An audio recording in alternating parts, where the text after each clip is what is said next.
bueno, pues también al ser viernes, también es pues motivo de celebrar la literatura con Javier Aranda, quien se encuentra ya con nosotros en sus confesiones literarias.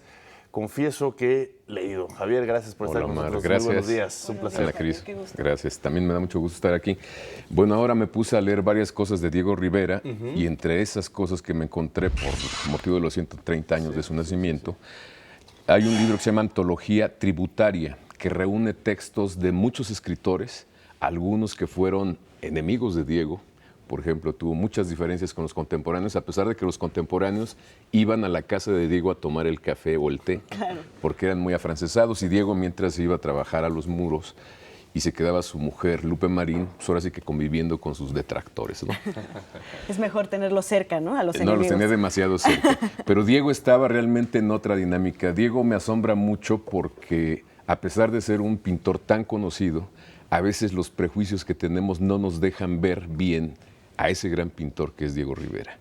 Estaba viendo, por ejemplo, que tenemos muy claro el papel de Diego como intérprete, como lector del pasado a través de los murales del Palacio Nacional, de San Ildefonso, etcétera, pero conocemos muy poco a ese Diego Rivera que en Estados Unidos desarrolla la mirada hacia el futuro.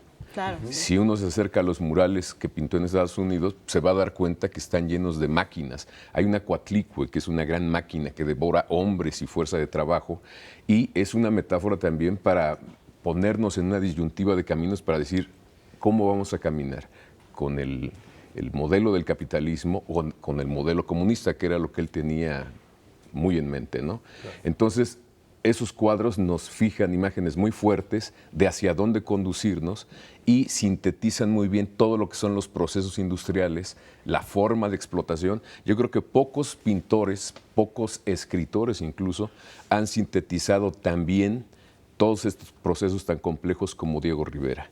Decía en uno de los textos que aparecen aquí, que es de Fernando Benítez, dice que el mejor, el más grande historiador que hemos tenido es Diego Rivera.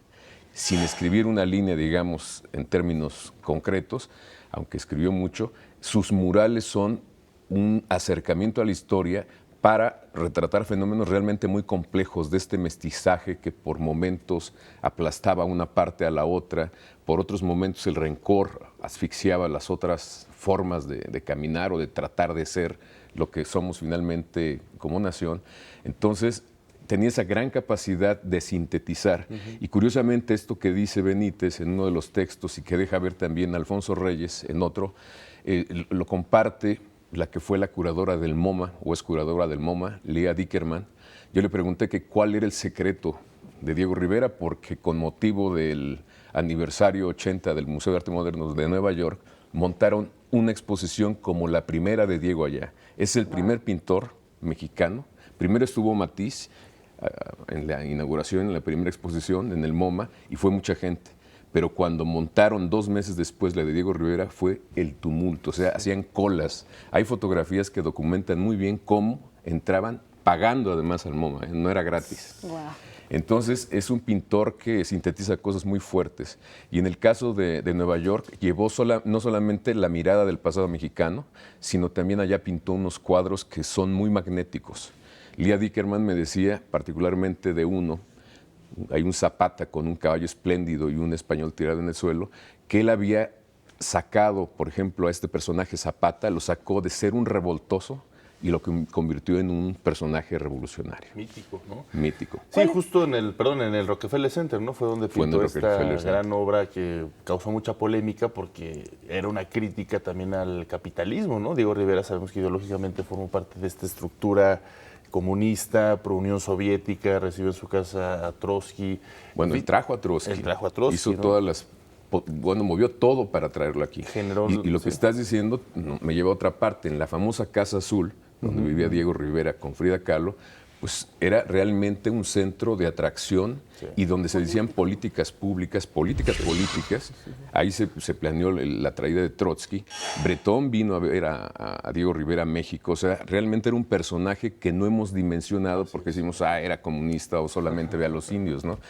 Pues era un personaje muy complejo que trajo, por ejemplo, a la vanguardia a México y a toda América, que es Kandinsky, por ejemplo. Fue amigo de Modigliani. Modigliani le hizo 6 retratos que muchos ya quisieran tener un amigo así, ¿no?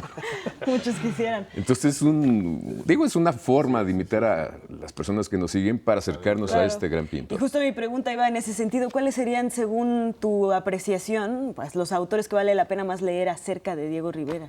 Bueno, empezaría por sus detractores, Salvador Novo, Javier Villaurrutia, Jorge Cuesta. Villaurrutia tiene 2 textos, Cuesta también otros 2, y Novo tiene uno muy reconociendo al gran maestro. ¿De detractores te refieres a choques ideológicos, políticos? Totalmente. ¿O era basado en la misma práctica de la cultura? No, era básicamente ideológico. Por ejemplo, bueno, el grupo Contemporáneos decía que ellos querían un arte universal y que solo leían autores franceses, etcétera, pero en las cartas de Cuesta, por ejemplo, cuando va a Europa y a París por primera vez, reconocen las cartas y le escribe a su mamá que extraña los tamales, o sea, y también dice que cuando es muy fácil hablar, ¿no? Pero ya en la práctica. Lupe Rivera le presenta a André Breton, que era amigo de Diego Rivera, pues no pudo decir ninguna palabra en francés porque se le hizo bolas, ¿no? Sí. Y Diego eran sus contemporáneos, con ellos vivió mucho tiempo, discutió, estuvo de acuerdo con Picasso, con todas las vanguardias, y hay una etapa que es el Diego cubista, que tampoco conocemos luego mucho, pero que es muy importante y que él se desprendió en 1922 prácticamente del cubismo, ya no le interesó.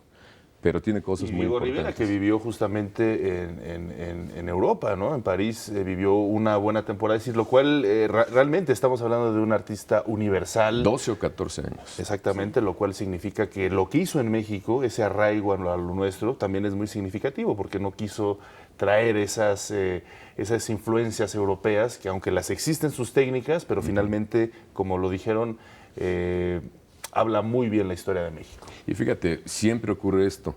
Los extranjeros ven más o valoran más a los nuestros que nosotros. Claro. Y eso lo vi, por ejemplo, en la última puja que hubo de un cuadro de un latinoamericano, que fue un cuadro de Diego Rivera, se llama Baile de Tehuantepec, que se evaluó o se vendió en $15.7 millones.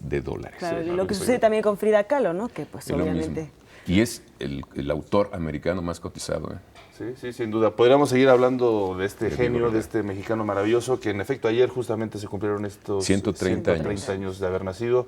Y bueno, pues la invitación a que veamos los murales, porque como bien dice, ahí se conoce la historia y puedes pasarte horas revisando detalles, personajes, circunstancias y elementos. Gracias. Que leamos a sus detractores para que sepamos también cuáles eran las diferencias con los amigos intelectuales de tan gran talla que tenía Diego Rivera. Claro que sí.